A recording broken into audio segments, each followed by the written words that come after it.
Kalau pengikut neto kalian tuh merah, artinya orang yang mengikuti kalian dalam 28 hari ini tuh bisa dibilang berkurang ataupun tidak ada. Jadi koreksi lagi konten-konten kalian, apakah konten kalian tuh layak untuk diikuti atau tidak.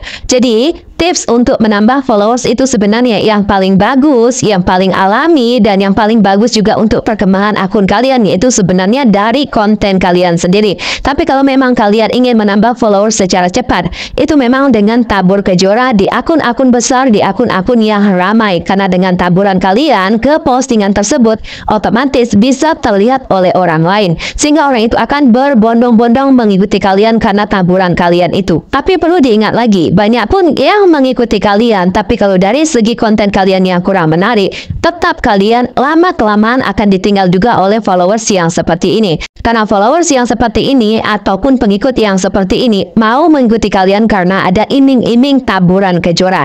Sehingga ketika kalian tidak menaburi kejora lagi, mereka akan berhenti nonton konten kalian, mereka akan berhenti berinteraksi ke konten kalian. Jadi cara yang paling baik untuk mendapatkan followers itu sebenarnya ya dari konten-konten kita sendiri. Makanya kita tuh dituntut untuk memberikan konten-konten yang bisa memberikan manfaat buat orang lain sehingga orang tertarik untuk mengikuti kita walaupun itu hanya sekedar terhibur. Jadi kenapa pengikut neto kalian itu bisa merah? Artinya orang yang mengikuti kita dalam 28 hari ini berkurang dari 28 hari yang sebelumnya. Nah, itulah yang menyebabkan kenapa pengikut neto kita itu berkurang. Jadi di sini kalian tahu tidak apa itu artinya pengikut neto? Pengikut neto itu adalah orang yang mengikuti kalian itu entah dari profil, entah dari kolom komentar, entah itu dari Reels, entah itu dari foto, VOD, tes, pokoknya ada kata ikuti, mereka bisa mengikuti dari situ. Dan dikurangi orang yang batal mengikuti kita, dan itulah artinya pengikut neto. Jadi pengikut neto itu adalah pengikut bersih. Jadi pengikut neto ini umurnya hanya 28 hari saja. Jadi selama 28 hari ini kalau ada yang mengikuti kalian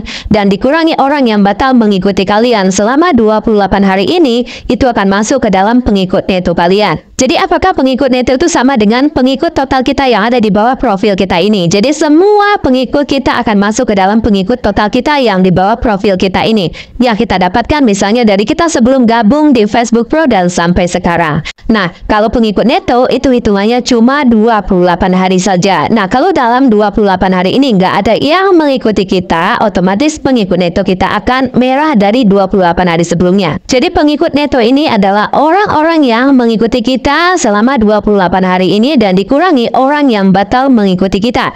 Jadi kinerjanya hanya selama 28 hari saja. Tapi kalau total dari pengikut ini yang di bawah profil ini tuh setiap harinya akan bertambah dan akan berkurang sesuai dengan orang yang mengikuti dan orang yang batal mengikuti kita saat itu. Kalau misalnya kita sebagai pemula itu tuh wajib banget yang namanya interaksi. Terus dia juga bercerita kalau step by step supaya kita tuh berkembang gitu. Jadi dia tuh mewajibkan untuk tonton video dari awal sampai akhir, simak, terus komen sesuai sama isi video. Terus kalau bisa like dan juga share, Masya Allah. Pokoknya dijelasin secara detail banget. Ini sih kalau yang nonton itu para pemula, konten kreator udah pasti diikutin. Jujur yang kayak gini tuh udah banyak banget ya manusia-manusia yang menyebarkan hal-hal yang gak mendasar. Sebenarnya interaksi itu memang penting, tapi menurut aku pribadi awal-awal nonton memang sampai keriting nih jadi komen-komen sana. Pokoknya setiap ada video yang lewat di beranda bakalan aku komenin. Sedangkan di video aku tuh sedikit sepi banget, bahkan like untuk dapat 10 aja tuh susah banget. Jadi kesimpulannya interaksi itu penting, tapi di video kita sendiri. Memang Facebook menganjurkan kita untuk interaksi juga ke sesama konten kreator, tapi nggak sampai membuat jari kita tuh keriting guys. Daripada jari kita keriting, komen sana komen sini, share sana share sini, mendingan nih ya kita perbaiki kualitas video kita perbaiki cara bicara kita. Dengan begitu akan ada banyak orang yang nonton video kita guys. Terus gimana dong Bun biar cepat berkembang akun kita? Jadi bingung, katanya harus interaksi biar bisa berkembang. Ada satu hal lagi yang gak kalah penting dari interaksi, yaitu kita tuh harus konsisten guys. Jadi kalau kita interaksinya tuh sampai ke rating jarinya tapi kita tuh nggak konsisten buat upload video di konten kita atau di akun kita sendiri, sama jangan bohong guys. Terus ada lagi nih yang tanya kayak gini, maaf Bun kalau kita tidak interaksi, kalau kita lihat ada merah-merahnya gimana cara ngatasinnya? Yang dimaksud merah-merah itu tuh dashboardnya ya. Jadi kalau misalnya rapot kalian tuh merah ya biarin aja, memang sih